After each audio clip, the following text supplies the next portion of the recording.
എൻ്റെ ഒരു കൊച്ചുമോനുണ്ടായിരുന്നു. എവിടെ പോയെന്ന് വല്ല അറിവുണ്ടോ? അവനെന്തോ സൽക്കർമ്മം ചെയ്യാൻ പോവാണെന്നും എന്റെ അനുഗ്രഹം വേണമെന്നൊക്കെ പറഞ്ഞു. നീ വരട്ടെ, ഞാൻ ശരിയാക്കി കൊടുക്കുന്നുണ്ട്. എന്തോ ഒപ്പിക്കണുണ്ട് സാറ്.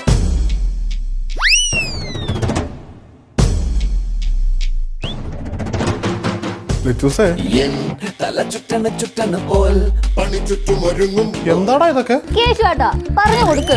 ചേട്ടന് ഭവാനി നമ്മുടെ സ്വപ്നം ആവാനാണ് ചാൻസ്. കാരണം സീസൺ 2 നമുക്ക് കണ്ടവർക്കൊക്കെ അറിയാവുന്നതാണ്. മുടിയൻ ഇതേപോലെ കല്യാണം കഴിച്ചുകൊണ്ട് വന്നെന്ന് ഭവാനി അമ്മ സ്വപ്നം കണ്ടൊരു എപ്പിസോഡ് ഉണ്ടായിരുന്നു. അപ്പൊ അതേപോലെ ആവാനാണ് സാധ്യത കൂടുതൽ. എന്തായാലും റിയാലിറ്റിയിൽ അങ്ങനെ സംഭവിക്കില്ല എന്ന് നമുക്ക് വിശ്വസിക്കാം. കാരണം മെർലിൻ നമുക്ക് എല്ലാവർക്കും അറിയാവുന്നതാണ്. കേശു മെർലിന് ഒരു കല്യാണം അല്ലെങ്കിൽ അവരുടെ ആ ഒരു കോംബോ കാണാൻ നമ്മൾ ആഗ്രഹിക്കുന്നത്. അപ്പൊ അതിൻ്റെ ഇടയിൽ വേറൊരാള് വരരുത് എന്നാണ് നമ്മുടെ ആഗ്രഹം. സ്വപ്നം ആവാനായിരിക്കും മിക്കവാറും എന്തായാലും ചാൻസ്. നമ്മുടെയൊക്കെ ഓഡിയൻസിൻ്റെയൊക്കെ ഒരു മൈൻഡൊക്കെ വെച്ചിട്ട് അവരെന്തായാലും സ്ക്രിപ്റ്റ് റൈറ്റേഴ്സ് എന്തായാലും ആ ഒരു ഭവാനിയമ്മയുടെ സ്വപ്നമോ അല്ലെങ്കിൽ മെർലിൻ്റെ സ്വപ്നമോ എന്തെങ്കിലും ആ ഒരു രീതിയിലേക്ക് പോകാനാണ് സാധ്യത കൂടുതൽ. എന്തായാലും എപ്പിസോഡ് കണ്ടു തന്നെ നമുക്ക് അറിയാം.